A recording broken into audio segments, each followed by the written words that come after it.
Rumah itu berdiri sederhana di sudut kecamatan Lowowaru, Kota Malang. Dari luar, tak ada yang terlalu istimewa. Hanya rumah satu lantai dengan cat krem yang mulai memudar, halaman kecil dengan pot-pot bunga milik almarhum suami Ibu Sulastri, serta pagar besi hitam yang sedikit berkarat. Namun hari itu, rumah itu tampak berbeda. Sejak matahari naik perlahan di balik pepohonan, suasana hangat dan penuh kehidupan sudah memenuhi setiap sudutnya.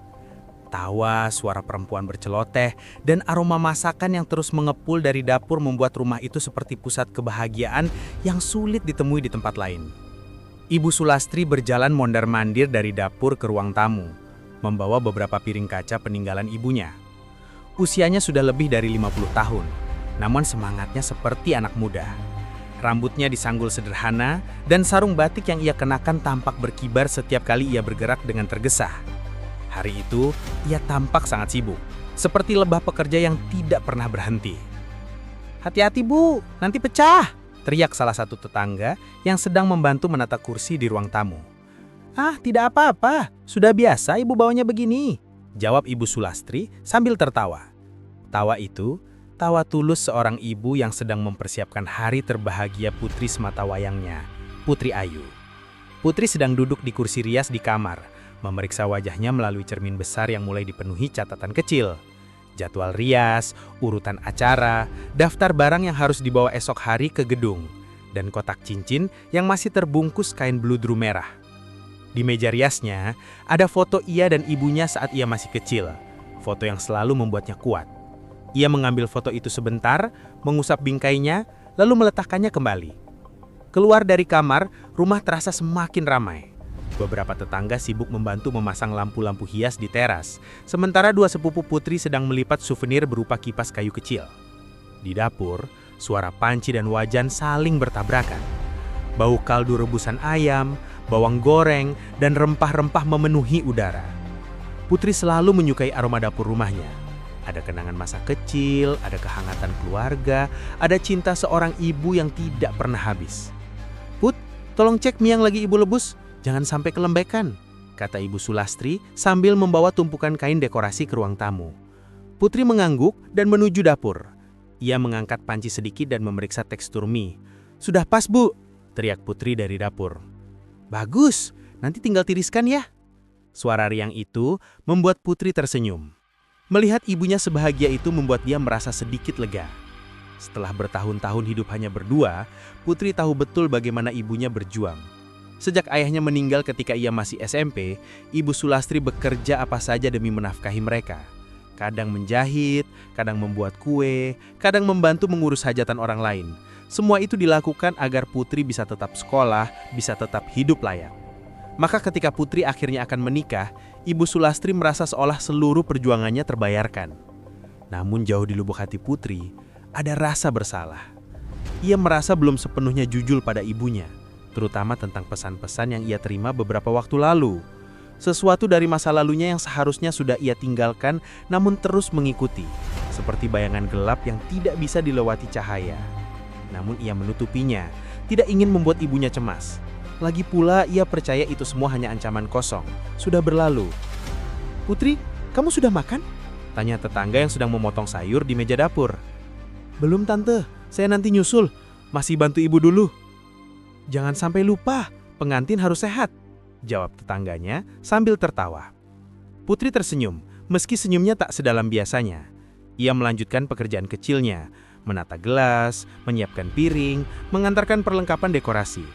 Sesekali ia berhenti dan memandangi ibunya dari jauh, memperhatikan bagaimana perempuan itu begitu bahagia, seakan dunia sedang memeluknya. Ia ingin mempertahankan suasana itu selama mungkin. Ia tidak mau hari indah ini dinodai oleh apapun. Menjelang siang, para kerabat datang membawa makanan tambahan. Bakul besar berisi kue lapis, lemper, dan pastel.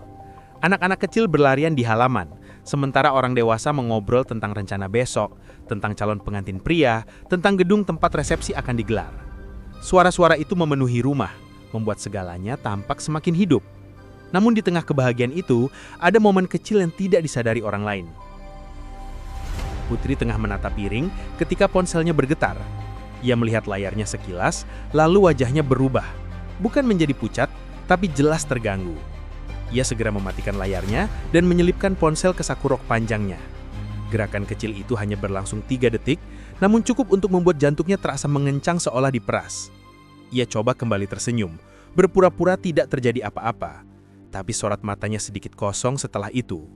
Ia mulai bergerak lebih pelan, seolah pikirannya melayang ke tempat lain.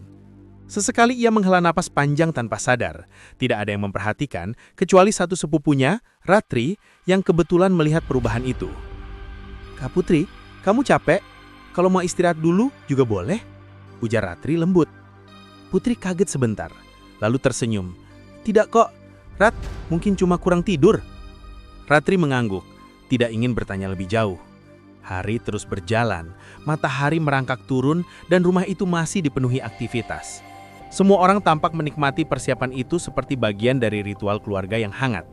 Putri ikut tersenyum, ikut tertawa, ikut bekerja. Namun ada kalanya ia berhenti, diam, dan memandangi lamunannya seolah tubuhnya ada di sana, tapi pikirannya berada entah di mana.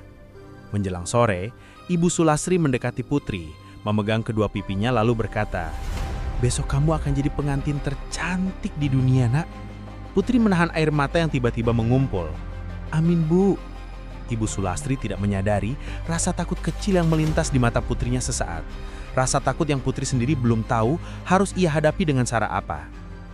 Hari itu penuh senyum, namun diselipi bayang-bayang halus yang belum bernama. Bahagia, tapi ada sesuatu yang menunggu di balik pintu masa lalu. Namun tidak ada yang menyadari, karena hari itu adalah hari harapan. Hari ketika semua orang percaya bahwa esok akan menjadi hari paling indah dalam hidup Putri Ayu. Mereka tidak tahu dan tidak pernah membayangkan bahwa kebahagiaan itu sedang berjalan menuju sebuah ujung yang tak pernah terlintas dalam benak siapapun. Namun untuk saat ini, di rumah itu yang terdengar hanyalah tawa, canda, dan doa. Hari itu ditutup dengan senyum dan satu rahasia kecil yang masih disimpan Putri rapat-rapat. Hari itu ditutup dengan senyum dan satu rahasia kecil yang masih disimpan Putri rapat-rapat di hatinya. Rahasia itulah yang masih menghantuinya ketika malam datang dan rumah berangsur-angsur tenang. Ketika semua orang sudah pulang dan hanya suara jangkrik yang terdengar dari halaman kecil, Putri duduk sendirian di tepi ranjang, memandang lantai seolah mencari jawaban akan kegelisahan yang terus berputar di kepalanya. Bayangan gelap itu memang ia sembunyikan, tapi semakin ia menutupinya, semakin berat rasanya menekan dada. Ponselnya yang tadi ia sembunyikan di saku kini tergeletak di meja. Layar hitam itu terlihat begitu tenang, padahal beberapa jam lalu, benda itu menjadi sumber guncangan kecil yang merayap ke dalam dirinya. Ia tidak berani menyentuhnya, seakan di dalamnya ada sesuatu yang mampu mengganggu semua kebahagiaan yang sedang ia coba jaga. Perlahan, ia mengangkat ponsel itu, membuka layar, dan melihat pesan yang baru ia terima sore tadi. "Sampai kapan kamu pikir bisa lari dari aku?" Pesan singkat itu begitu menusuk, meski tidak seperti ancaman terang-terangan. Putri menghela napas panjang. Pesan itu berasal dari sosok yang dulu pernah mengisi hidupnya. Bayu, nama yang kini hanya menyisakan bayang-bayang gelap di masa lalunya. Putri menunduk, lalu memejamkan mata. Bayu, nama itu membawa ingatannya kembali ke setahun lalu, ketika ia masih bekerja sebagai kasir di salah satu minimarket dekat kampus. Pada masa itu, Bayu sering datang ke sana. Awalnya, ia hanya pelanggan biasa yang selalu membeli minuman energi setiap sore. Namun cara Bayu menatap Putri ketika membayar membuat beberapa rekan kerja langsung tahu bahwa laki-laki itu menyimpan ketertarikan. Perlahan, Bayu mulai mendekati Putri. Ia menawarkan tumpangan pulang ketika hujan turun deras, membawakan roti untuk makan malam, dan sering menanyakan apakah Putri sudah makan atau belum. Perhatian itu terasa hangat pada awalnya. Putri yang tidak pernah benar-benar membuka hati sejak ayahnya meninggal, mendapati dirinya senang diperhatikan. Bayu tampil sopan, rapi, dan selalu berbicara lembut. Ibu Suslastri pun sempat beberapa kali melihatnya ketika ia menjemput Putri dari tempat kerja, dan beranggapan bahwa Bayu adalah pemuda baik-baik. Hubungan mereka pun terbentuk secara alami. Bayu menjadi seseorang yang mendengarkan keluh kesah Putri saat lelah bekerja. Seseorang yang membuat Putri akhirnya bisa tertawa lagi setelah sekian lama. Pada masa itu, Putri percaya Bayu adalah pilihan yang tepat. Namun seiring berjalannya waktu, kepribadian Bayu mulai menunjukkan sisi yang tidak pernah Putri duga. Ketika hubungan mereka semakin dekat, Bayu menunjukkan sifat posesif yang berlebihan. Ia menanyakan keberadaan Putri hampir setiap jam. Jika Putri lama membalas pesan, Bayu akan mengirimkan belasan pesan tambahan, kadang bernada marah, kadang bernada putus asa. "Kenapa kamu lama balas? Kamu sama siapa sekarang? Kenapa suaramu beda? Kamu habis ketawa sama cowok ya?" Pertanyaan-pertanyaan itu awalnya membuat Putri bingung. Ia mencoba memahami bahwa Bayu hanya khawatir. Namun semakin lama, sikap itu berubah menjadi kontrol yang membuatnya tidak bisa bernapas. Bayu melarangnya berteman dengan laki-laki, bahkan teman perempuan pun sempat ia komentari. Pernah suatu malam ketika Putri tidak sengaja tertidur sebelum mengirim pesan, Bayu datang ke depan rumahnya tanpa pemberitahuan, memaksa ingin bertemu. Putri ketakutan dan hanya melihatnya dari balik jendela, namun Bayu tidak pergi sebelum lewat malam hari. Putri mulai merasa terjebak dalam hubungan itu. Setiap kali ia mencoba menjelaskan bahwa ia butuh ruang, Bayu akan meminta maaf sambil menangis, mengatakan bahwa ia tidak bisa hidup tanpa Putri. Di lain waktu, ia meledak dan mengatakan bahwa Putri tidak boleh meninggalkannya. Dua sisi Bayu, lemah sekaligus menakutkan, membuat Putri tidak tahu mana yang harus ia percaya. Saat akhirnya Putri memberanikan diri memutuskan hubungan itu, Bayu berubah drastis. Ia tidak lagi menangis dan meminta maaf. Yang tersisa hanyalah amarah yang terpendam. Ia mengirimkan pesan panjang berisi kekecewaan, ancaman halus dan kalimat-kalimat yang membuat Putri gemetar. "Kalau kamu pergi, kamu akan menyesal. Kamu pikir hidupmu akan baik-baik saja tanpa aku. Jangan pernah coba menghilang." Pada saat itu Putri berjanji pada dirinya sendiri bahwa ia tidak akan kembali pada Bayu. Ia memblokir nomor teleponnya, mengganti akun media sosialnya, bahkan berhenti bekerja beberapa minggu untuk menghindari kemungkinan Bayu datang mencarinya. Putri sempat berpikir semuanya sudah selesai, hingga ia bertemu seseorang yang jauh lebih baik, Arif, calon suaminya sekarang. Mereka bertemu di tempat kerja baru Putri, dan Arif selalu memperlakukan Putri dengan hormat dan penuh kasih. Tidak ada kontrol, tidak ada amarah, hanya ketulusan. Perlahan, Putri bisa melupakan masa lalunya yang gelap. Namun rupanya, Bayu tidak pernah benar-benar hilang. Pesan Soleh tadi adalah bukti bahwa Bayu masih mengawasinya. Putri membuka pesan itu sekali lagi, seolah membaca ulang bisa membuat maknanya berubah. Namun tetap saja, rasa takut merayap dari ujung jarinya hingga ke dada. Ia mematikan ponsel itu dan menelungkupkan wajah ke tangannya. Esok ia akan menikah, dan ia tidak ingin hal ini merusaknya. Tetapi, ia juga tidak bisa mengabaikan kenyataan bahwa seseorang yang dulu begitu dekat, kini menjadi bayang-bayang yang sewaktu-waktu bisa datang dari kegelapan. Ia memejamkan mata, berharap rasa takut itu pergi. Namun memori masa lalu kembali muncul, membawa warna-warna muram yang berusaha ia hapus. Putri ingat hari ketika ia akhirnya memutuskan hubungan itu. Bayu menatapnya dengan wajah yang bukan lagi wajah lelaki yang dulu ia kenal. Ada kemarahan dingin di matanya, ada nyala tanpa logika. Putri masih ingat jelas kalimat terakhir yang Bayu ucapkan sebelum ia pergi. "Kamu akan kembali padaku. Kalau tidak, aku yang akan datang padamu." Putri menepis ingatan itu, namun jantungnya berdegup lebih cepat. Ia bangkit dari ranjang dan berjalan ke jendela. Dari balik tirai tipis, ia melihat jalanan kecil di depan rumah. Sepi, hanya lampu jalan yang berkedip pelan. Tidak ada siapapun, tetapi rasa gelisah itu belum hilang. Ibu Suslastri mengetuk pintu. "Putri, kamu belum tidur. Besok kita bangun pagi loh." Putri terdiam sejenak. Lalu tersenyum kecil, meski ia tahu ibunya tidak bisa melihatnya. "Iya Bu, Putri mau tidur." Ibu Suslastri masuk dan melihat Putri duduk gelisah. Ia menghampiri, membelai rambutnya lembut. "Besok kamu akan bahagia nak, semua sudah ibu siapkan. Kamu tidak usah pikirkan apa lagi." Kelembutan itu membuat Putri hampir menangis. Ia ingin jujur, ingin berkata bahwa ada sesuatu yang mengganggunya. Namun kata-kata itu tertahan di tenggorokan. Ia tidak ingin membuat ibunya khawatir pada malam sebelum pernikahan. "Terima kasih Bu," katanya pelan. Ibu Suslastri mengangguk, lalu beranjak keluar.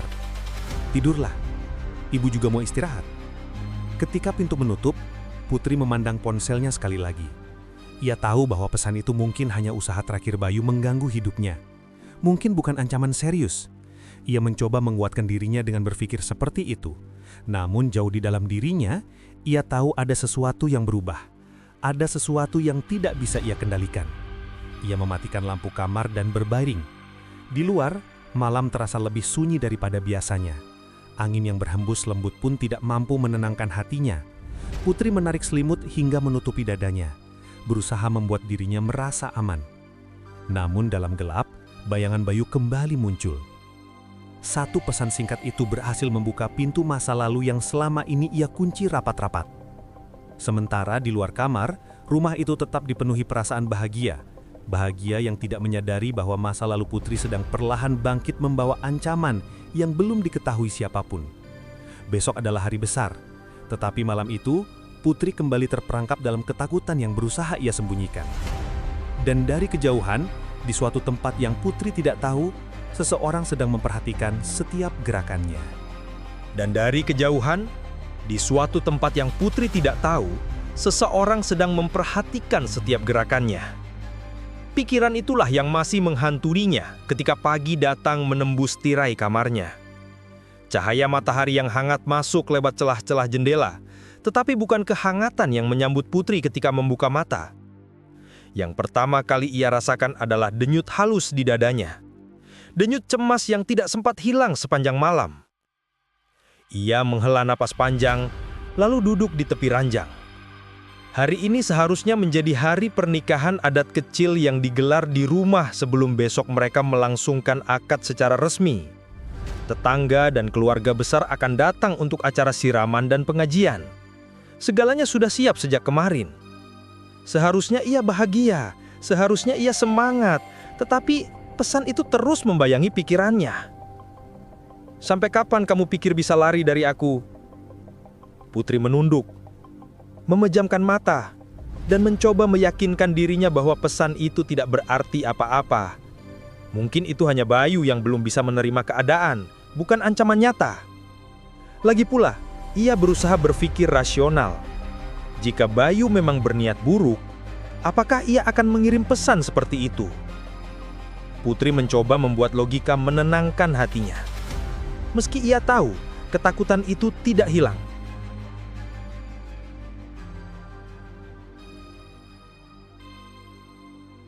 Ketukan pintu terdengar. "Putri, sudah bangun, Nak. Ibu bikin teh hangat," panggil Ibu Sulastri dari luar. Putri cepat-cepat berdiri, merapikan rambutnya seadanya, lalu membuka pintu sambil tersenyum. "Sudah, Bu." "Bagus, ayo sarapan. Banyak yang harus kita kerjakan hari ini." Putri mengangguk, lalu mengikuti ibunya keluar kamar. Rumah itu sudah mulai ramai lagi. Beberapa tetangga datang lebih pagi untuk membantu persiapan acara. Suara panci, gelas, tertawa kecil, dan obrolan memenuhi udara. Suasana itu seharusnya menenangkan, tetapi Putri tetap merasa ada yang menempel di benaknya seperti bayangan gelap. Ia duduk di meja makan dan menyesap teh hangat yang disediakan ibunya. Namun baru menelan beberapa teguk, ponselnya bergetar pelan di sakunya. Getaran kecil itu saja sudah cukup membuat jantung Putri mencelos. Ia tidak langsung melihat layar ponsel itu, hanya menghela napas dan menyembunyikan kegelisahan di balik senyum tipis. Ibu Sulastri tidak menyadarinya. Ia begitu sibuk menata piring. Putri perlahan meraih ponselnya dan mengintip layar. Saat melihat nama pengirim pesan, darahnya seperti berhenti mengalir sejenak. Nomor itu, nomor yang ia hafal meski tidak ingin mengingatnya. Pesannya singkat. "Kamu pikir aku tidak tahu apa yang akan terjadi hari ini?" Tangan Putri gemetar halus. Matanya mengeras, tetapi bibirnya tetap tersenyum untuk menipu semua orang di ruangan. Ia mengunci layar ponsel itu cepat-cepat dan menyembunyikannya lagi. Lalu suara yang sangat ia butuhkan muncul dari balik pintu. "Assalamualaikum!" Suara seorang perempuan muda. Putri menoleh dan melihat Rina masuk sambil membawa plastik berisi bahan makanan. Sahabat terdekatnya itu tersenyum lebar. Wajahnya mencarkan semangat yang seolah bisa menyapu semua kecemasan. "Waalaikumsalam." Putri menjawab sedikit lega. Rina langsung menghampirinya, lalu duduk di sampingnya. "Kamu kelihatan lelah. Kurang tidur ya?" "Biasa, mikirin acara." Putri menjawab singkat. Rina memperhatikannya lebih lama, seolah membaca sesuatu di balik mata Putri. Kamu beneran gak apa-apa? Putri tersenyum, kali ini lebih meyakinkan. Aku cuma gugup, semua orang bilang calon pengantin biasanya begitu. Rina mengangguk, meski sorot matanya menunjukkan ia tidak sepenuhnya percaya. Mereka sudah bersahabat bertahun-tahun. Rina selalu tahu ketika Putri menyembunyikan sesuatu. Tetapi ia memilih tidak mendesak, tidak ketika rumah itu penuh orang dan suasana harus tetap tenang. Acara persiapan pun berjalan seperti biasa. Putri membantu menyiapkan bunga-bunga untuk dekorasi siraman, sementara Rina mengatur peralatan rias yang akan dipakai nanti. Keduanya bekerja dalam diam beberapa saat sampai Putri tidak tahan lagi. "Rin?" Suara Putri pelan. Rina menoleh. "Aku dapat pesan lagi." Wajah Rina langsung berubah. "Dari dia?" Putri mengangguk pelan, takut orang lain mendengar. "Aku kira dia sudah berhenti, tapi sepertinya tidak." Rina menghentikan pekerjaannya.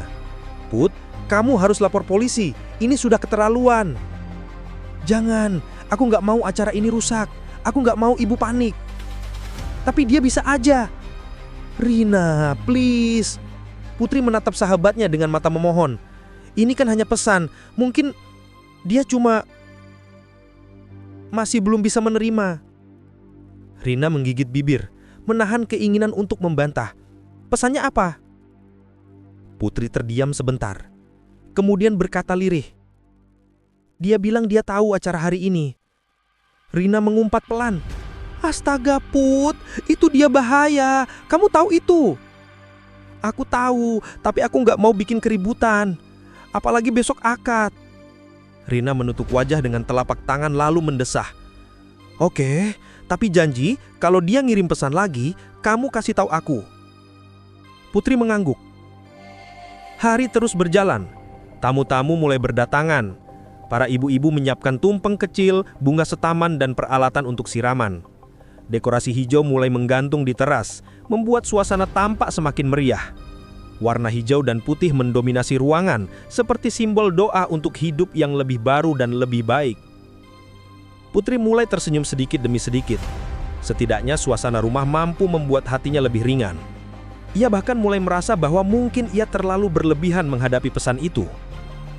Namun saat ia sedang memeriksa baki kecil berisi kelapa muda untuk siraman, ponselnya kembali bergetar. Dan lagi-lagi, Putri merasa tubuhnya membeku. Kali ini pesannya lebih panjang. "Kamu pikir kamu bisa bahagia tanpa aku? Kamu pikir aku akan diam melihatmu menikah? Jangan mimpi. Kamu tidak akan pernah benar-benar melupakanku, Putri."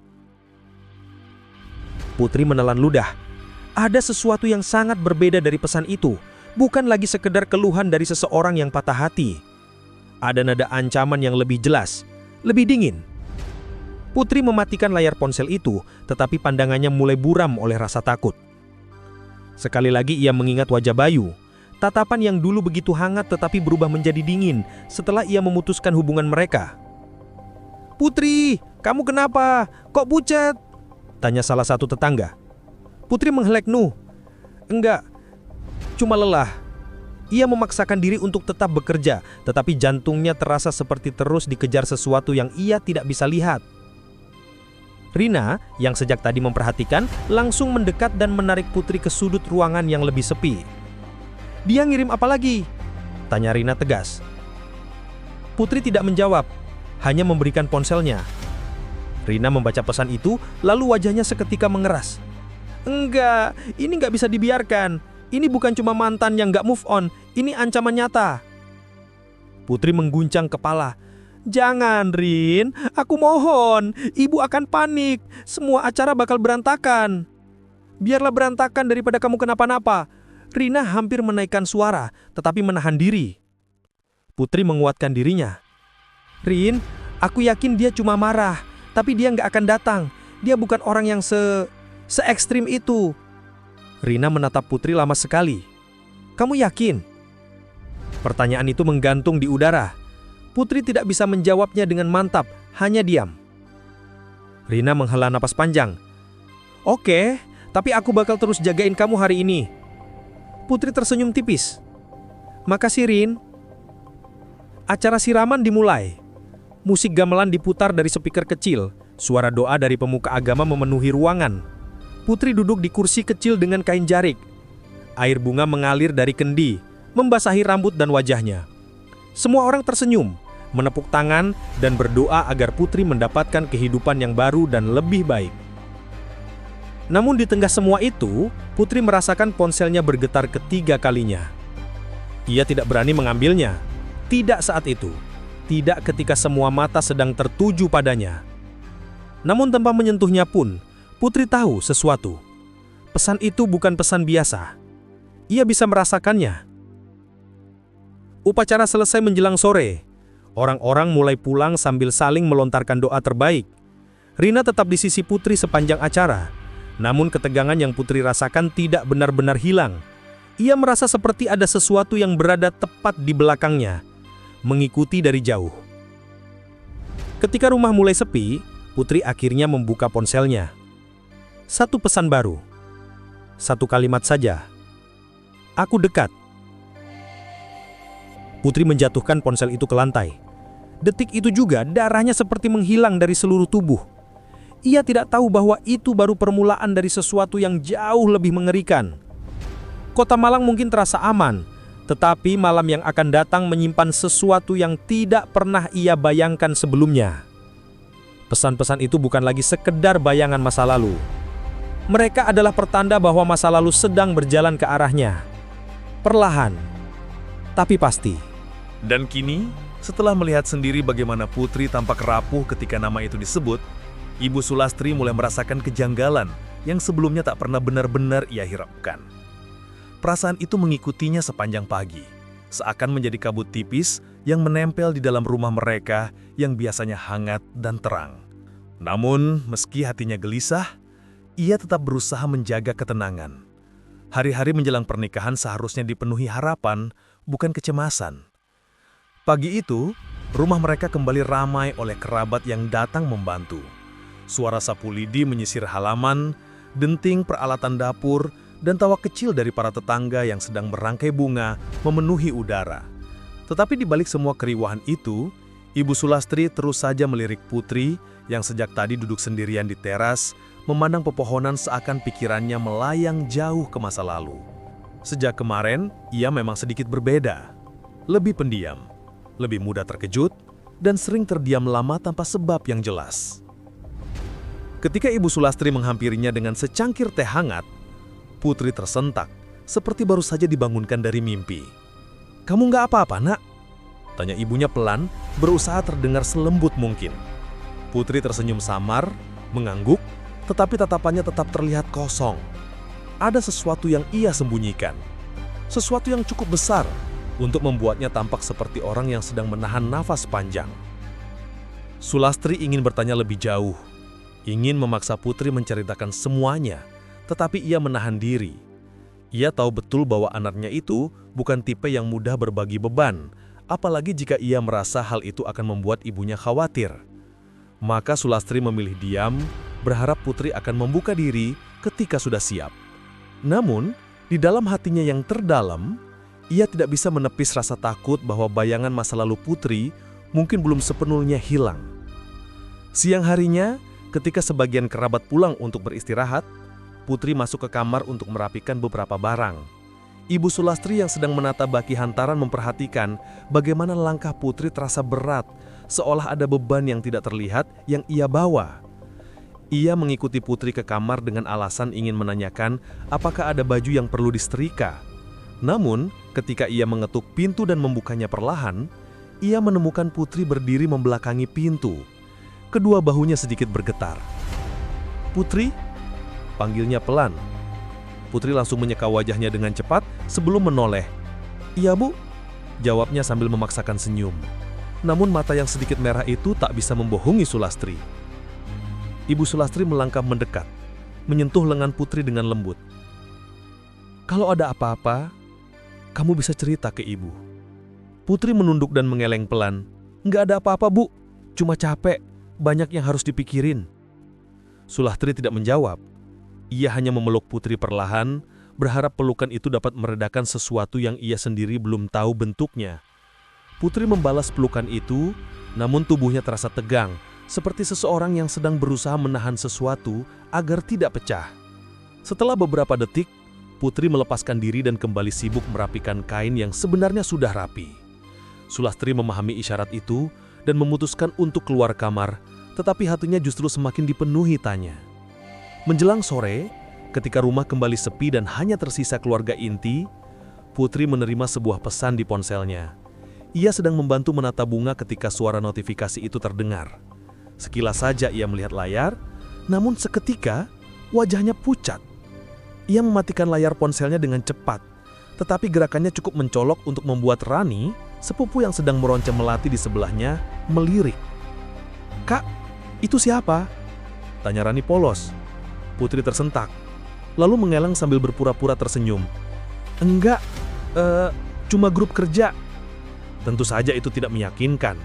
Rani memperhatikan bagaimana tangan Putri gemetar halus saat kembali merapikan bunga.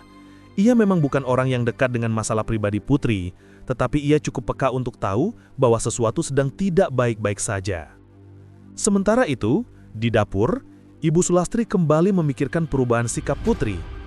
Ia memegang gelas, wajahnya serius. Ada dorongan kuat di dalam dirinya untuk bertanya, menuntut jawaban, atau tidaknya mencari tahu dari orang-orang yang mungkin tahu lebih banyak tentang masa lalu Putri. Namun ia tidak ingin memperkeruh suasana menjelang hari bahagia anaknya. Semua harus tetap berjalan lancar, pikirnya. Meskipun hatinya justru semakin tidak tentram. Sore berubah menjadi malam dan keluarga makan bersama. Suasana meja makan terasa hening, tidak seperti biasanya. Bahkan Rani yang biasanya cerewet pun tampak lebih tenang. Hanya suara sendok dan piring yang sesekali terdengar. Putri berusaha berbicara sesekali, menanyakan persiapan besok, tetapi intonasinya terdengar datar, seperti seseorang yang sedang berpura-pura baik-baik saja. Setelah makan, Putri pamit ke kamar lebih dulu. Ia berkata bahwa ia ingin tidur cepat agar tidak kelelahan besok. Ibu Sulastri mengangguk, tetapi matanya penuh keraguan. Ketika Putri melewati lorong menuju kamarnya, ia kembali menatap ponselnya. Meski hanya sekilas, seakan-akan pesan yang ia terima tadi masih menghantuinya. Ada rasa takut yang jelas tergambar di wajahnya. Di dalam kamar, Putri duduk di tepi ranjang, ponsel masih di tangannya. Layar menyala menampilkan pesan yang tadi ia terima. Hanya satu kalimat, pendek, namun cukup untuk membuat tubuhnya gemetar. Putri memejamkan mata kuat-kuat, nafasnya tersengal-sengal. Pesan itu tidak menyebut nama, tetapi ia tahu persis siapa pengirimnya. Ia telah menghapus nomor Bayu, memblokir beberapa akun, dan berusaha menjauh sejauh-jauhnya. Namun rupanya Bayu tetap menemukan cara untuk mengganggunya. Dan kini, hanya beberapa hari sebelum pernikahan, pesan itu datang seperti bayangan gelap yang merayap tanpa permisi masuk ke dalam kehidupannya yang baru. Ia tahu bahwa ia harus menceritakan semuanya kepada ibu atau kepada calon suaminya yang kini jauh karena urusan pekerjaan. Namun ketakutan akan membuat semuanya berantakan, membuat lidahnya keluh. Ia tidak ingin ibunya khawatir, dan ia tidak ingin pernikahan yang sudah dipersiapkan dengan begitu indah berubah menjadi sesuatu yang penuh kecemasan. Karenanya ia memilih diam, menyimpan rasa takut itu sendirian. Di luar kamar, Ibu Sulastri berdiri lama di depan pintu. Ragu apakah ia harus mengetuk dan menanyakan semuanya. Tangannya terangkat, hampir mengetuk. Namun ia menurunkannya lagi. Ia menghela nafas panjang, merasakan sesuatu yang ia tidak mengerti, sesuatu yang tidak bisa ia sebutkan secara pasti, tetapi pasti bukan sesuatu yang baik. Malam itu, rumah yang biasanya teduh terasa berbeda. Ada ketenangan yang janggal, seolah-olah udara di dalamnya menyimpan sesuatu yang tidak terlihat. Dan di balik pintu kamar Putri, rasa takut pertama mulai tumbuh. Perlahan namun pasti, menandai awal dari bayangan gelap yang akan berubah menjadi tragedi yang mereka tidak pernah bayangkan sebelumnya. Malam itu, rumah yang biasanya teduh terasa berbeda. Ada ketenangan yang janggal, seolah udara di dalamnya menyimpan sesuatu yang tidak terlihat. Dan di balik pintu kamar Putri, rasa takut pertama mulai tumbuh. Perlahan namun pasti, menandai awal dari bayangan gelap yang akan berubah menjadi tragedi yang tidak pernah mereka bayangkan sebelumnya. Dan justru pada saat ketenangan semu itu menggantung di udara, hari berikutnya dimulai dengan getir yang tak segera disadari oleh siapapun di rumah itu. Pagi datang dengan cahaya matahari yang menembus celah-celah jendela kamar putri. Tetapi sinar itu tak cukup mengusir kegelisahan yang menghuni sudut hatinya. Ia terbangun dengan mata sembab, seakan semalaman ia tidak benar-benar tidur. Ponselnya tergeletak di atas meja kecil di samping ranjang, layar menghadap ke bawah. Ia sengaja meletakkannya seperti itu, sebuah usaha kecil untuk menghindari ketakutan yang bisa datang kapan saja dalam bentuk pesan singkat. Suara Ibu Sulastri dari dapur terdengar memanggilnya. Putri menghela napas panjang, mencoba menenangkan dirinya sebelum bangkit dari ranjang. Namun langkahnya terasa berat, seolah setiap inci tubuhnya menolak menghadapi hari yang baru. Ia membuka pintu kamar perlahan, memastikan wajahnya tidak terlihat terlalu lelah atau terlalu cemas. Ibu pasti akan bertanya jika melihat sesuatu yang janggal. Dan ia belum siap menjelaskan apapun. Di dapur, aroma bawang tumis dan sayur hangat menyambutnya. Ibu Sulastri dengan celemek kotak-kotak sedang sibuk mengaduk panci besar. Ketika Putri masuk, ibunya seternyum, meski senyum itu tampak sedikit memaksa, seperti seseorang yang juga sedang mencoba mengusir kekhawatiran dalam hati. "Pagi, Nak. Tidurnya nyenyak?" tanya Sulastri sambil menelan kekhawatiran yang sejak kemarin tak mau pergi. Putri mengangguk, meski matanya menghindar. "Lumayan, Bu." Ibu Sulastri tidak menanggapi lebih jauh. Ada keheningan singkat yang tidak wajar, seolah keduanya sama-sama menyembunyikan sesuatu. Namun, suasana harus tetap berjalan normal. Terlalu banyak yang harus dikerjakan hari ini. Para tetangga sebentar lagi akan datang membantu menata ruangan yang nanti dipenuhi tamu. Besok adalah hari akad, dan hari ini adalah hari yang paling sibuk.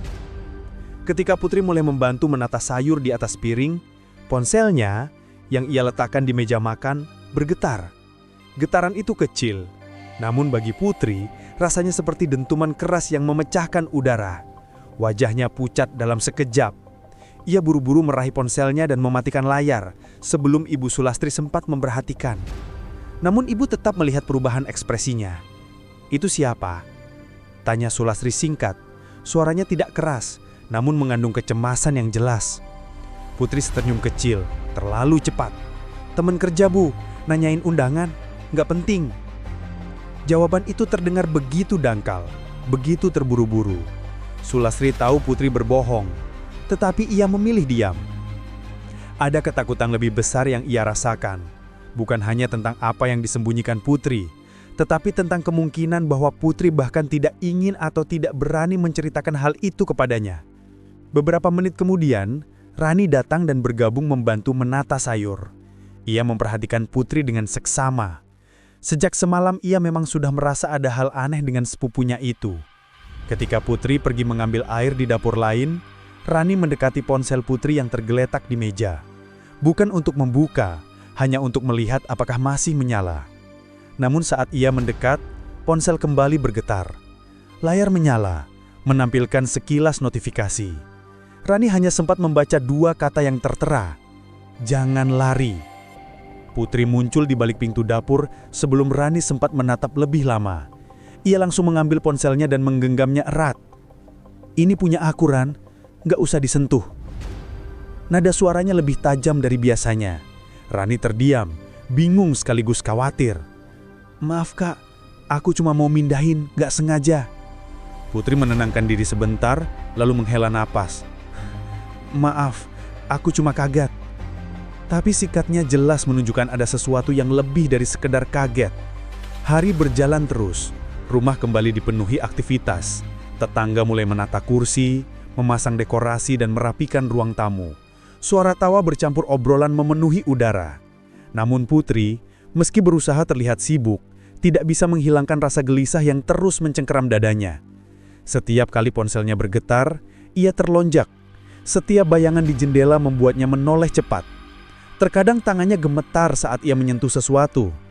Ibu Sulastri melihat semua itu, mencatatnya dalam hati, tetapi tetap menahan diri.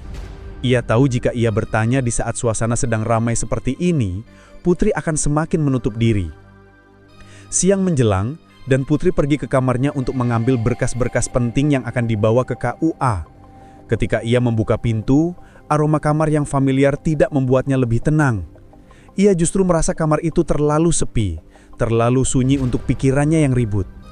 Ia membuka laci, mengambil map, tetapi di saat itu ponselnya kembali bergetar. Kali ini ia tidak mengabaikannya. Dengan tangan gemetar, ia membuka layar. Pesan baru itu hanya berisi satu kalimat. Aku di dekatmu. Putri terjatuh duduk di lantai, tubuhnya melemas, matanya menatap layar tanpa berkeping. Nafasnya tersengal-sengal. Ia memandang pintu kamar yang terbuka, seakan takut seseorang akan muncul dari sana. Ia bangkit perlahan, menutup pintu dengan gemetar, lalu menyandarkan tubuhnya pada gagang pintu. Ketakutan itu nyata, semakin nyata. Bayu tidak main-main. Bayu benar-benar mencarinya. Hatinya menjerit, tetapi satu kata pun tidak keluar dari mulutnya. Ia merasa seperti terjebak di antara dua pilihan, membongkar semuanya dan menghancurkan ketenangan keluarga, atau diam dan berharap semua ini berhenti dengan sendirinya. Namun yang paling menakutkan adalah, ia merasa seperti sedang diawasi. Tidak tahu dari mana, tidak tahu bagaimana, tetapi perasaan itu membuntuti setiap helaian nafasnya. Malam kembali datang. Setelah kerabat pulang dan rumah kembali tenang, Putri duduk di ruang keluarga bersama ibunya. Ada secangkir teh panas di hadapan mereka. Televisi menyala tetapi suaranya kecil. Putri tampak gelisah, sementara Ibu Sulastri memandangnya dengan tatapan yang penuh tanya. "Putri?" Suara ibunya pelan, nyaris seperti bisikan. "Ibu tahu ada yang kamu sembunyikan." Putri menunduk. Jantungnya seakan berhenti sejenak. "Bu, aku..." Belum sempat ia melanjutkan, ponselnya yang terletak di meja bergetar keras. Keduanya menoleh bersamaan. Putri tahu siapa itu, dan ia tahu pesan seperti apa yang akan datang. Dengan tangan gemetar, ia meraih ponsel dan membuka pesan itu. Kalimat yang muncul membuat seluruh darah di tubuhnya serasa hilang. "Aku akan datang sebelum hari pernikahanmu." Putri menjatuhkan ponsel itu ke meja. Tubuhnya lemas. Matanya menatap layar tanpa berkeping. Ibu Sulastri memandang wajah pucat Putri, dan untuk pertama kalinya, ia merasa ketakutan yang jauh lebih besar daripada sekedar kecemasan seorang ibu. Ada sesuatu yang mengancam anaknya, dan kini ia tahu bahwa ancaman itu nyata, dekat, dan berbahaya. Dan malam itu ketakutan Putri bukan lagi hanya miliknya seorang. Itu menjadi milik rumah itu, milik seluruh keluarga, milik hari-hari yang akan segera berubah menjadi mimpi buruk. Dan malam itu, ketakutan Putri bukan lagi hanya miliknya seorang. Itu menjadi milik rumah itu, milik seluruh keluarga, milik hari-hari yang akan segera berubah menjadi mimpi buruk. Ketika pesan terakhir itu masih tergeletak di meja, memancarkan ancaman yang terasa hidup, Ibu Sulastri memandang Putri dengan campuran gemetar dan tekad. Ia tidak tahu apa yang terjadi, tetapi ia tahu satu hal, sesuatu harus dilakukan. Pagi berikutnya datang dengan langit abu-abu, seakan cuaca pun ikut merasakan kegelisahan yang memenuhi rumah itu. Hujan tipis turun sejak dini hari, meninggalkan aroma tanah basah yang bercampur dengan udara dingin. Ibu Sulastri sudah bangun lebih awal dari biasanya. Matanya tampak sembab, bukan karena kurang tidur, tetapi karena semalaman ia memikirkan pesan yang dilihatnya. Bahkan meski Putri tidak menjelaskan apapun, kalimat itu sudah cukup membuat jantungnya serasa diremas. Ia membuat teh hangat dan duduk di meja makan sambil menunggu Putri keluar. Namun ketika jam sudah lewat dari biasanya Putri bangun, rasa khawatir mulai menggelayut. Ia berdiri pelan dan melangkah menuju kamar Putri. Ia mengetuk pelan dulu, lalu lebih keras. "Putri, nak, sudah bangun?" Tidak ada jawaban. Setelah ragu sejenak, ia membuka pintu. Putri sedang duduk di tepi ranjang dengan wajah pucat, mata sembab, dan ponsel digenggam begitu erat seakan itu satu-satunya pegangan yang tersisa.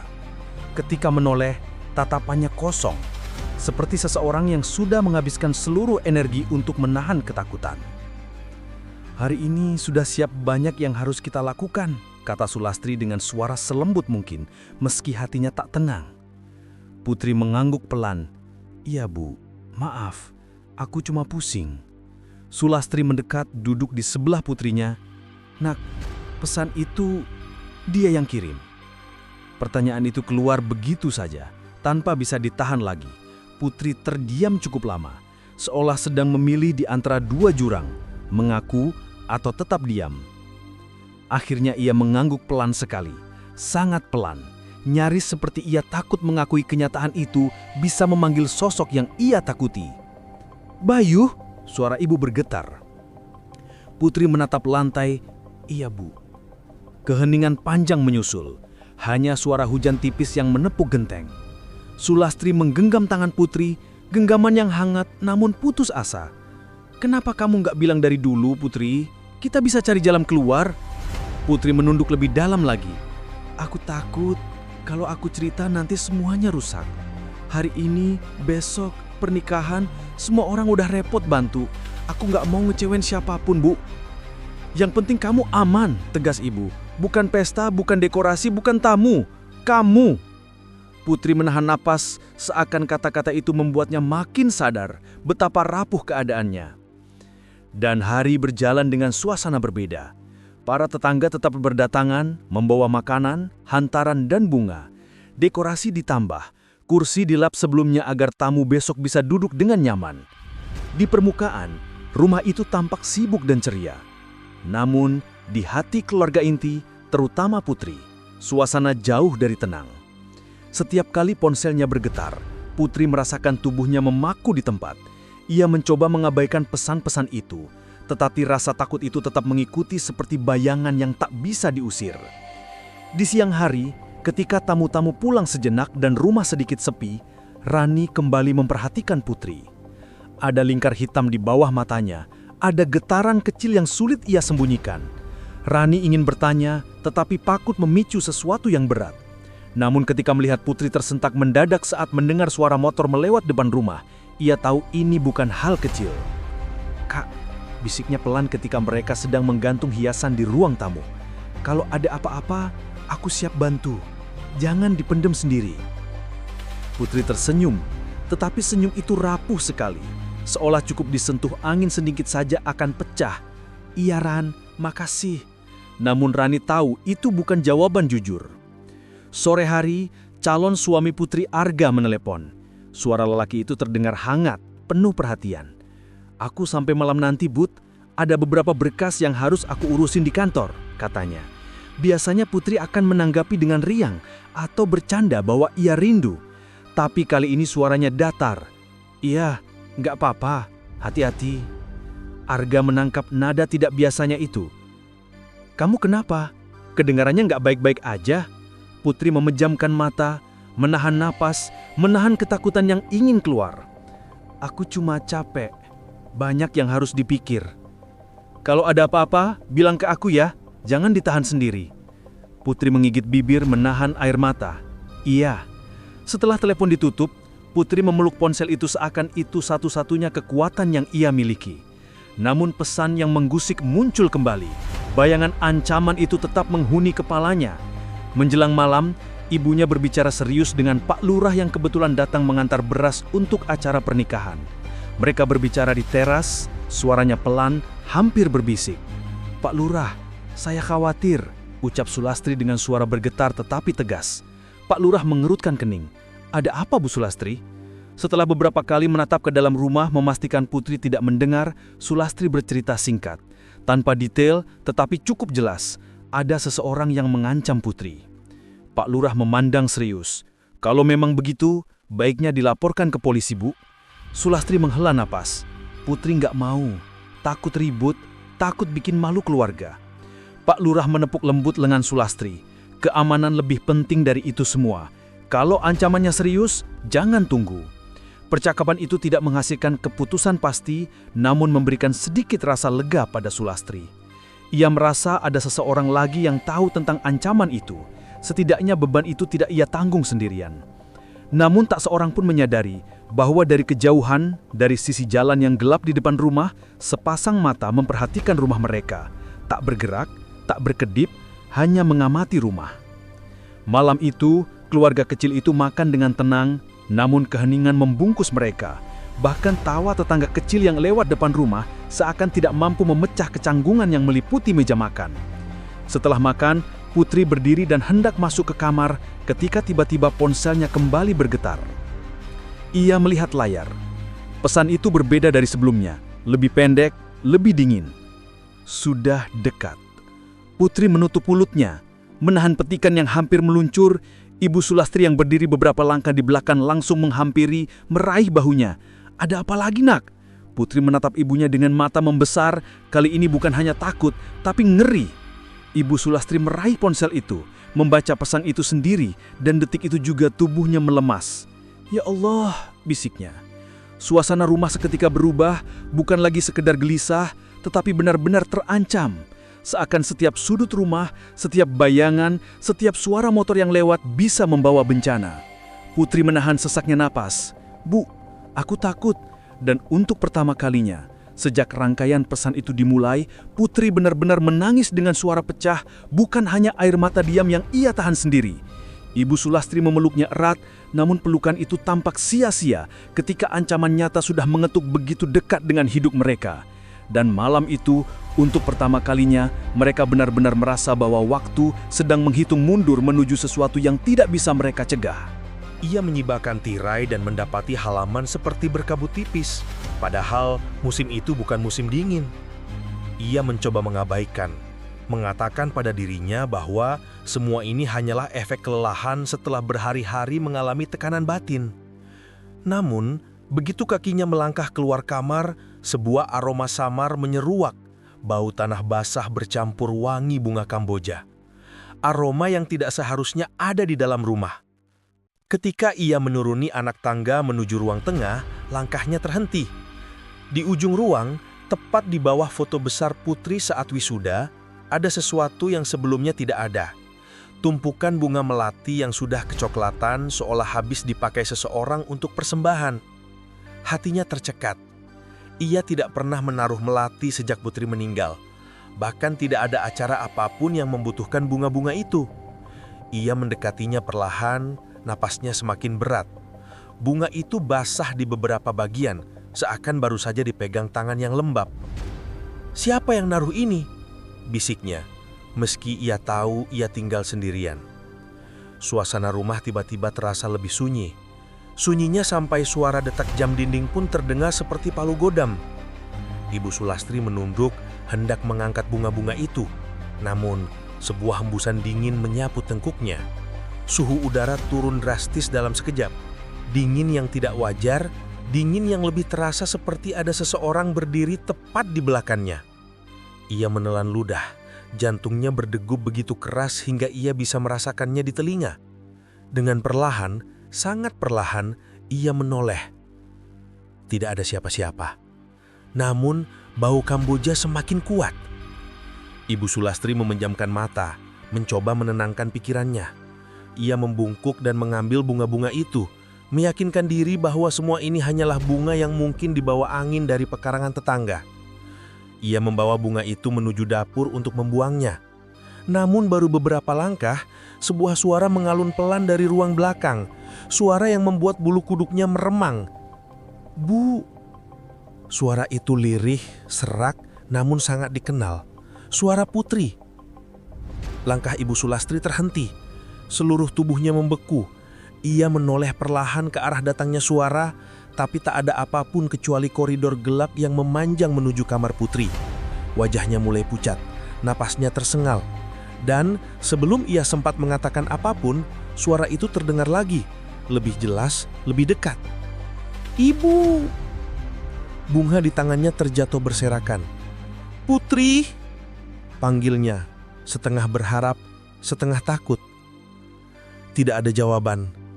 Koridor itu terasa memanjang lebih jauh dari biasanya, seolah menelan cahaya sedikit demi sedikit. Ada dorongan aneh dalam dirinya untuk melangkah. Namun, di saat yang sama, rasa takut menahan tubuhnya di tempat. Ia memaksa kakinya bergerak mendekat, karena bagian dalam hatinya masih menyimpan kerinduan begitu dalam terhadap suara itu. Suara yang dulu selalu membangunkannya setiap pagi. Saat ia tiba di depan pintu kamar Putri, ia mendapati pintu itu sedikit terbuka, seperti ada seseorang yang baru saja memasukinya. Tirai di dalam kamar bergoyang pelan, meski jendela tertutup rapat. Ada bayangan samar bergerak di balik tirai itu, membuat jantung Ibu Sulastri hampir lompat keluar ruangan. "Putri, kalau kamu ada di sini, kasih ibu tanda," katanya pelan, suaranya bergetar. Tepat saat ia mengucapkan kata-kata itu, foto Putri di atas meja rias jatuh sendiri, pecahannya memercik lantai. Ibu Sulastri menjerit kecil dan mundur beberapa langkah. Dari pantulan serpihan kaca, ia melihat sosok bayangan perempuan berambut panjang berdiri di belakangnya. Ia memutar badan cepat-cepat, namun ruangan itu kosong. Ia tersandar di dinding, napasnya kacau. Air matanya mengalir tanpa sadar. "Anakku, kamu mau apa?" tangisnya lirih. Hening. Namun keheningan itu berjalan hanya beberapa detik sebelum sebuah suara lain muncul. Bukan suara manusia, melainkan bunyi gesekan kuku panjang di lantai, bergerak perlahan dari bawah ranjang. Suara yang membuat ruangan itu seakan berubah menjadi sarang ketakutan. Krek, krek. Suara itu semakin lama semakin jelas, seakan sesuatu merangkak keluar. Ibu Sulastri menyentakkan diri dan lari keluar kamar, menutup pintu keras-keras meski tangannya gemetar hebat. Ia berlari menuju ruang tengah, namun begitu tiba di sana, lampu-lampu rumah mati satu persatu.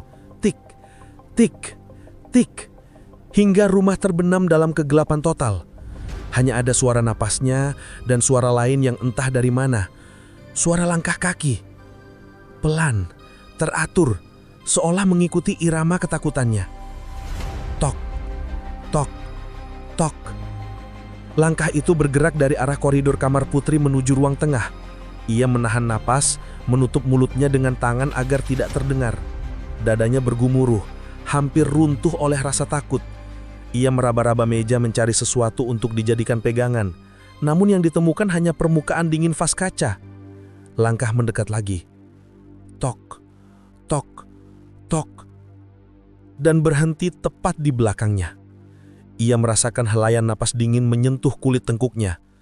Dalam kegelapan pekat itu, sebuah suara berbisik sangat dekat dengan telinganya.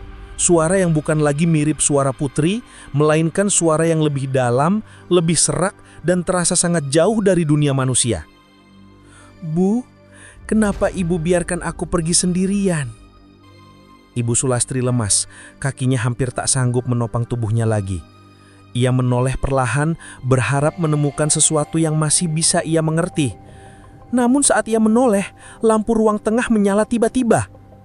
Dan tidak ada siapa-siapa. Hanya vas bunga yang pecah di lantai, bunga melati yang tadi ia buang kini kembali berserakan, seolah kembali muncul dari ketiadaan.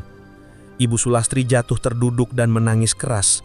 Ia kini sadar, arwah Putri tidak hanya datang membawa pesan, namun juga membawa pertanda bahwa sesuatu yang jauh lebih gelap sedang bangkit. Dan rumah itu bukan lagi sekedar rumah. Rumah itu telah menjadi tempat penunggu menuntut balas. Rumah itu telah menjadi tempat penunggu menuntut balas. Kalimat itu terus berputar-putar dalam pikiran Ibu Sulastri sepanjang sore hingga menjelang malam. Seolah bukan lagi sekedar kesimpulan spontan, melainkan sebuah kenyataan yang kini ia rasakan di setiap sudut rumah. Setiap langkah yang ia ambil selalu disertai rasa seolah ada sesuatu yang menguntit dari belakang. Setiap bayangan di dinding tampak seperti bergerak lebih pasif dari biasanya. Setiap hembusan angin terasa membawa bisikan asing. Rumah itu bukan lagi tempat tinggalnya. Rumah itu telah berubah menjadi ruang penuh tanda, penuh pesan, penuh amarah. Sejak kejadian tadi pagi, ia tidak berani masuk lagi ke kamar Putri. Pintu kamar itu ia tutup rapat, bahkan ia ganjal dengan kursi. Seakan ia takut sesuatu di dalam kamar akan keluar jika ia lengah sedikit saja. Seluruh siang ia habiskan duduk di ruang tamu, memeluk lutut sambil menunggu cahaya matahari masuk dari jendela, berharap sinar itu bisa mengusir sedikit rasa takut di dalam hatinya. Namun keberanian itu tidak bertahan lama. Begitu matahari condong ke barat, bayangan-bayangan panjang dari pepohonan halaman mulai merayap masuk ke lantai rumahnya, menambah ketegangan yang sudah menumpuk sejak pagi. Menjelang maghrib, telepon rumah tiba-tiba berdering kencang.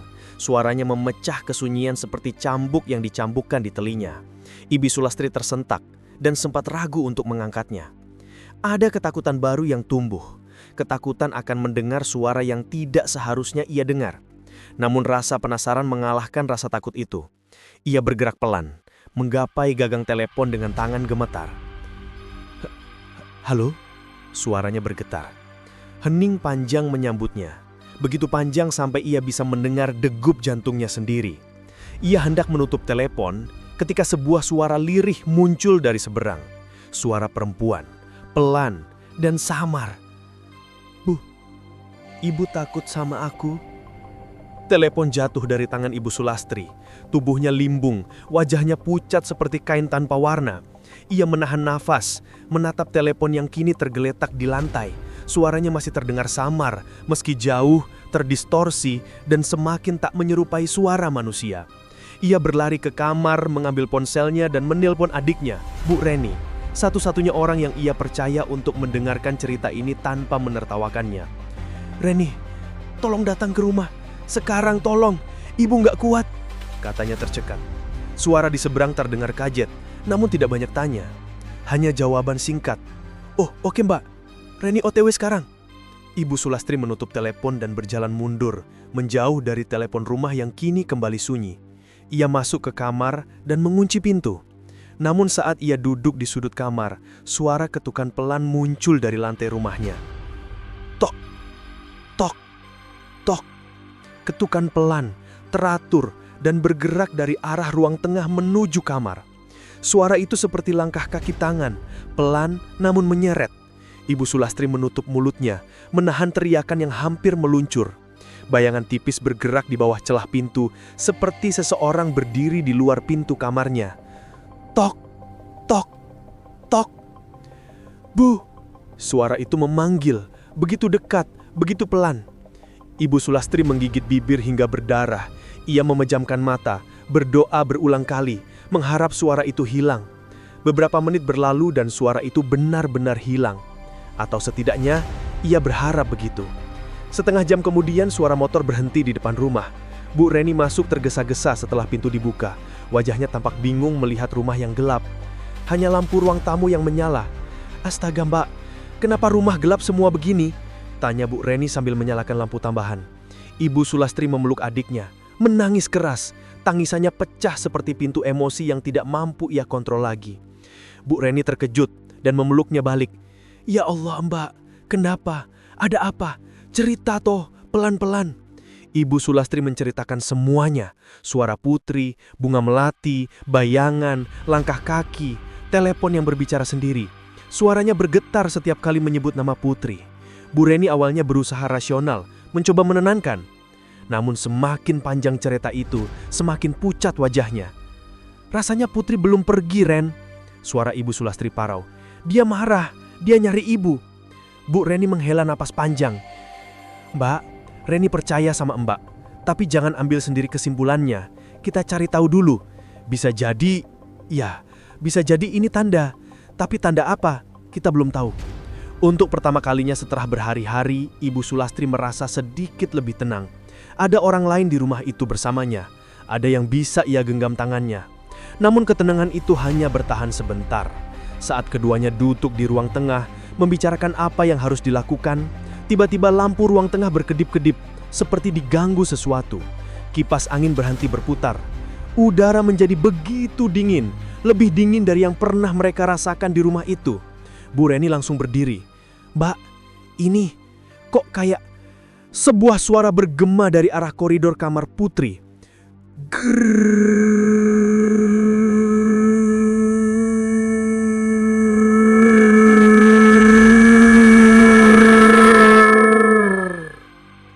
Suara menggeram, pelan, dalam dan tidak menyerupai manusia. Bu Reni dan Ibu Sulastri membeku. Mereka tidak berani bergerak. Mata mereka sama-sama tertuju pada pintu koridor yang setengah terbuka. Dari celah gelap itu terlihat sesuatu bergerak perlahan, sangat perlahan, seperti bayangan seseorang sedang merangkak keluar. Namun bayangan itu tidak merangkak seperti manusia. Gerakannya melengkung, patah, dan tak wajar. Ibu Sulastri menutup mulutnya, menahan teriakan yang hampir meluncur.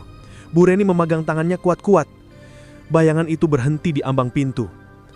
Dan kemudian, Dari arah yang tidak terlihat, sesuatu berbicara. Bukan suara putri, bukan suara manusia. "Kenapa kalian ganggu aku?" Ruangan mendadak berbau tanah basah, Kamboja dan darah yang mengering. Udara semakin menekan dada, seperti ada tubuh besar tak terlihat yang menindih mereka berdua. Bu Reni mundur, menyeret Ibu Sulastri untuk menjauh. "Lari, Mbak! Lari!" Mereka berdua berlari menuju pintu depan. Namun sebelum mereka mencapai pintu, seluruh lampu rumah mati total. Gelap, pekat, tidak ada apapun yang bisa mereka lihat. Hanya suara napas. Napas seseorang. Seseorang yang berdiri sangat dekat. Sangat dekat. Napas itu tepat di telinga Ibu Sulastri. "Bu!" Ia menjerit sekeras-kerasnya, dan dalam kegelapan itu ia merasa sesuatu menyentuh bahunya. Dingin, basah, dan bergetar. Pintu depan berhasil dibuka oleh Bu Reni. Cahaya dari teras menerobos masuk, memecah kegelapan itu. Begitu cahaya masuk, sentuhan itu hilang. Suara itu berhenti. Bau-bauan lenyap. Namun saat mereka menoleh ke belakang, sesosok bayangan tinggi berdiri di ujung koridor kamar putri. Diam, mematung, namun kepalanya sedikit miring seolah sedang memperhatikan mereka pergi. Di teras rumah, keduanya jatuh tersungkur. Ibu Sulastri menangis tanpa suara, tubuhnya bergetar hebat. Bu Reni memegang tangannya. "Mbak, ini bukan lagi sekedar tanda, ini bukan putri." Ibu Sulastri mengangkat wajahnya, berlinanan air mata. "Kalau bukan putri, lalu siapa?" Bu Reni menatap ke dalam rumah yang gelap, tampak takutan Mamun tegas. "Kita harus cari tahu siapa yang menyebabkan putri mati." Dengan suara tercekat, Ibu Sulastri membisikkan sesuatu yang membuat malam itu terasa lebih mencekam daripada sebelumnya. "Ren, aku yakin ada yang sembunyikan kebenaran." Dan malam dingin itu menjadi saksi bahwa kebenaran apapun yang akan mereka temukan tidak akan datang tanpa harga. Dan malam dingin itu menjadi saksi bahwa kebenaran apapun yang akan mereka temukan tidak akan datang tanpa harga. Kalimat itu terngiang-ngiang di kepala Ibu Sulastri sepanjang malam. Ia tidak tidur sama sekali. Bahkan setelah Bu Reni menemaninya di ruang tamu hingga menjelang pagi, rasa takut, cemas, dan kepedihan itu tetap tidak pergi. Rumah itu terasa bukan rumah lagi. Lebih seperti liang sunyi yang menyimpan dendam, tempat setiap suara kecil menjadi ancaman, dan setiap bayangan mengandung kemungkinan bahaya. Saat azan subuh terdengar dari masjid dekat gang, Ibu Sulastri duduk memeluk lutut di kursi rotan dekat jendela, menatap langit timur yang mulai memerah. Wajahnya sayu, matanya sembab, tetapi ada sesuatu yang berbeda pagi itu, sebuah tekad baru. Semalaman ia menangis, ketakutan dan gamang, namun kini keputusasaan berubah menjadi dorongan yang lebih kuat. Putrinya berhak mendapatkan keadilan. Bu Reni yang baru bangun dari tidur singkatnya di sofa, langsung melihat perubahan itu. Ia menghampiri kakaknya, duduk di sampingnya. "Mbak, piye? Sampean siap?" tanya Bu Reni pelan. Ibu Sulastri mengangguk, napasnya berat namun stabil. "Aku sudah terlalu lama diam, Ren. Sudah terlalu lama hanya takut. Apapun yang Putri rasakan malam itu, aku nggak boleh lagi cuma gemeterang di sudut kamar." Bu Reni meremas tangan kakaknya. "Kalau Mbak siap, Reni ikut. Kita selesaikan ini bareng." Ibu Sulastri bangkit perlahan, mengenakan kerudung, lalu berkata, "Kita ke kantor polisi. Sekarang juga." Di kantor Polsek Lowokwaru, suasana masih relatif sepi. Beberapa petugas duduk sambil menyeruput kopi pagi mereka. Saat keduanya masuk, seorang polisi muda berdiri dan menyambut dengan sopan. "Selamat pagi, Ibu. Ada yang bisa kami bantu?" Ibu Sulastri menatap mata polisi itu dengan sorot tegas, meski wajahnya menunjukkan kelelahan. "Saya ibunya Putri Ayu. Korban seminggu lalu itu." Polisi muda itu langsung menegang. Ia mempersilahkan keduanya duduk.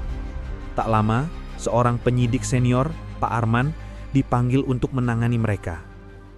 Pak Arman berbadan besar, rambut mulai memutih, dan wajahnya menunjukkan wibawa khas orang yang sudah terlalu lama bergelut dengan kasus-kasus berat.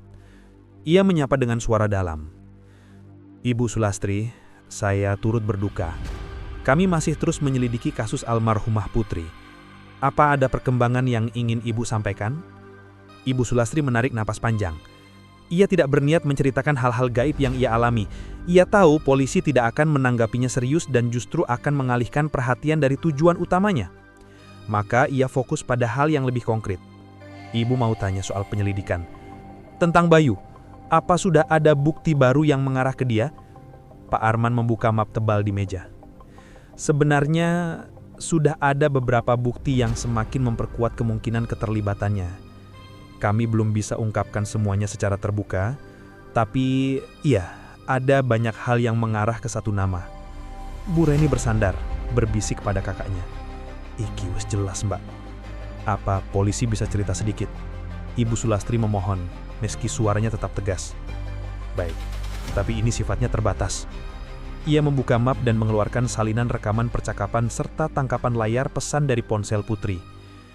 Kami menemukan percakapan terakhir Putri dengan seseorang yang nomornya teridentifikasi atas nama Bayu Prasetyo. Gaya bahasa, waktu pengiriman pesan, dan isi ancaman semuanya konsisten. Ibu Sulastri menelan ludah, tangannya gemetar sedikit, namun tetap mendengarkan. Tidak hanya itu, kami juga mendapatkan rekaman CCTV dari rumah tetangga sekitar. Ada seseorang yang tubuh dan posturnya cocok dengan Bayu terlihat berada di sekitar rumah ibu malam sebelum kejadian. Ia mengenakan jaket gelap dan helm mondar-mandir dekat pagar. Ibu Sulastri merasa dadanya sesak. Namun kali ini bukan karena takut, melainkan karena marah. Kenapa dia belum ditangkap? Suaranya meninggi hampir pecah. Kami sedang mencarinya, Bu. Bayu menghilang sejak 2 hari sebelum kejadian. Kemungkinan besar ia tahu polisi sedang memburunya. Bu Reni mengerutkan dahi. Loh, kok iso hilang? Gak ada jejak. Penyidik senior itu menghela nafas.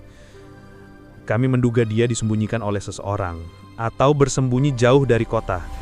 Tapi kami terus memperluas pencarian. Ibu Sulastri menatapnya dengan mata berkaca-kaca. Pak, saya mohon, tolong tangkap dia. Apapun yang terjadi, jangan biarkan dia bebas setelah semua yang dia lakukan ke Putri. Pak Arman menatapnya sangat lama, lalu berkata pelan. Percayakan ke kami, Bu. Kami akan menangkap dia. Sore harinya, saat mereka kembali ke rumah, gang kecil itu tampak ramai. Tetangga-tetangga menatap mereka dari jauh, beberapa memberikan tatapan iba, beberapa lagi bisik-bisik, seolah membicarakan rumor-rumor baru. Nama Putri tampaknya masih menjadi bahan pembicaraan satu kampung. Ibu Sulastri masuk rumah dengan perasaan campur aduk. Rasa takut masih ada, namun kini lebih tertutup oleh rasa ingin tahu dan keinginan menuntaskan semuanya. Ia tidak lagi merasa ingin kabur dari rumah itu. Justru ia ingin berhadapan langsung dengan semua yang tersembunyi. Namun kenyataan berkata lain. Saat ia membuka pintu kamar Putri, pertama kalinya sejak malam mengerikan itu, bau bunga melati menyeruak, pekat, menekan dada dan kembali menimbulkan perasaan aneh. Di atas meja rias, terdapat foto Putri yang sebelumnya jatuh, kini kembali berdiri tegak, bahkan lebih bersih dari sebelumnya. Seolah ada yang membersihkannya. Ibu Sulastri mematung. Bu Reni yang berdiri di belakangnya ikut terpana. Bak, kipiye comunine? Tidak ada suara, tidak ada langkah, tidak ada yang bergerak. Namun keduanya tahu, sesuatu telah berada di kamar itu lebih dulu. Ibu Sulastri mendekati meja rias, mengangkat foto itu. Ia menatap Putri dalam gambar, tersenyum lembut, anggun seperti dulu. Dadanya terasa sesak. Putri, Nak, Ibu janji, Ibu akan cari siapa yang bikin kamu sengsara. Saat ia hendak meletakkan foto itu kembali, angin dingin tiba-tiba berhembus melewati tengkuknya. Jendela sedikit berderit dan dari belakangnya terdengar suara sangat pelan. Ibu Sulastri terlonjak, memutar badan cepat. Tidak ada siapa-siapa, hanya tirai putih yang bergerak pelan. Namun suara itu nyata. Ia yakin itu suara Putri. Bu Reni memegang tangannya. Mbak, ayo keluar. Ojo kakek neng kamar iki. Ibu Sulastri mengangguk. Mereka keluar dan menutup pintu itu kembali. Malam tiba dengan lebih cepat dari biasanya. Angin malam menusuk. Pohon-pohon bergoyang dan suara gesekan dedaunan terdengar seperti bisikan samar. Di ruang tamu, televisi menyala tanpa suara, memberikan cahaya redup yang menenangkan. Tiba-tiba, ponsel Ibu Sulastri bergetar. Nomor tak dikenal. Ia ragu sejenak, lalu mengangkatnya. Halo? Tidak ada suara. Halo? Siapa ini? Tiba-tiba terdengar suara laki-laki terengah-engah. Panik, ketakutan. Bu, jangan cari aku, Bu. Tolong. Mata Ibu Sulastri membelalak. Ia mengenali suara itu. Bayu! Suaranya pecah, pendul kemarahan. Suara di seberang menangis, parau, seolah ia sedang dikejar sesuatu. Bu, saya nggak bermaksud saya menyesal. Bu, saya takut, jangan biarkan dia ngikutin saya.